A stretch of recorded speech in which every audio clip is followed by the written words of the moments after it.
about finishing a double leg takedown. So double leg takedowns are pretty much the paramount position for all of wrestling. Anytime you see an MMA match or jiu-jitsu match and someone scores a takedown, high likelihood that they're going to be doing double leg takedown.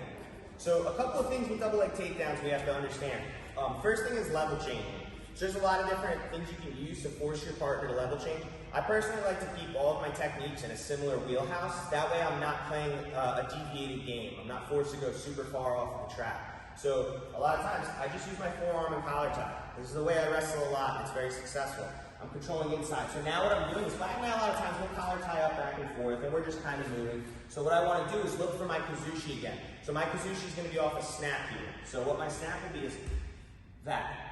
That small motion is going to give you a lot. So to Vlad, it's nothing. But every time I go here, Vlad brings his head back to normal.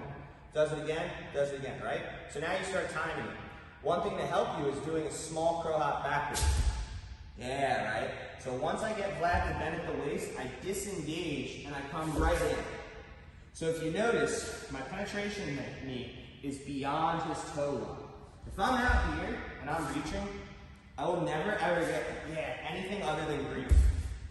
So as I'm here, I'm dragging his toes forward. So almost like this line on the mat, right? So once I'm here, oh, he's perfect. Now I'm going to disengage, bam, I'm in deep. So now with our posture for our double leg. So turn this here. Beautiful.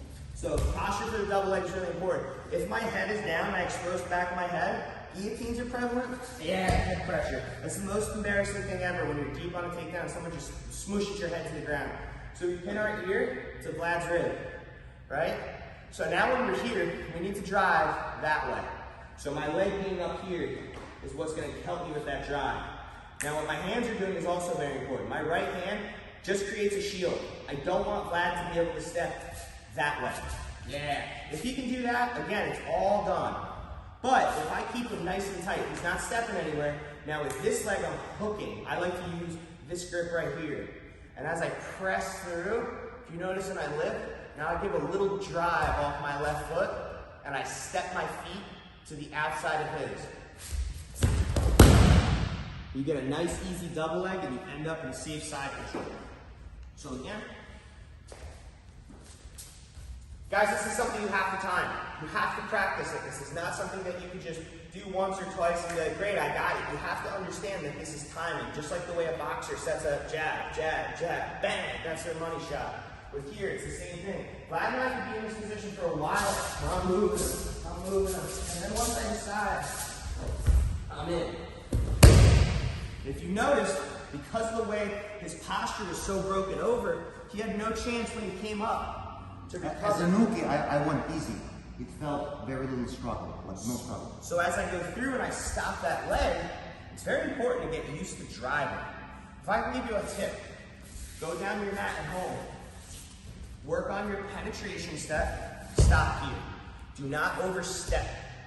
If I overstep on Vlad, I'm entering a whole different set of takedowns. If I go here, I have to commit to hooking his leg now. And sometimes if you're a really big, strong guy, that's just not gonna work. Yeah. And then you end up smushed. But if you're like me, you're a little squirrely and you want to get under someone, you do that little stop, bam, through. Now look, he's already up. I didn't do much. So now I'm literally just doing a little bump. Now just remember your principles of jiu-jitsu. You keep that connection on you. So as I go there, I keep my ear to his body, collect his legs. Oftentimes if you did the double leg correctly, you'll end up in the position where you'll see Khabib end up a lot. They'll come here, they'll pop up, we're through, we drive across, bam, and I hook his legs, and I shelf them on my own legs. So now, before Vlad can do anything, he has to address this. If he decides, I'm just gonna try to shrink out, I turn him all the way away from me, and I can get a real easy back take. So again, cleaning up the double leg. Key points, use this like your jab. This is your kazushi. Kazushi exists not just in jiu-jitsu, it's a wrestling technique too. The second I off-balance him, I let him go, bam, I'm in.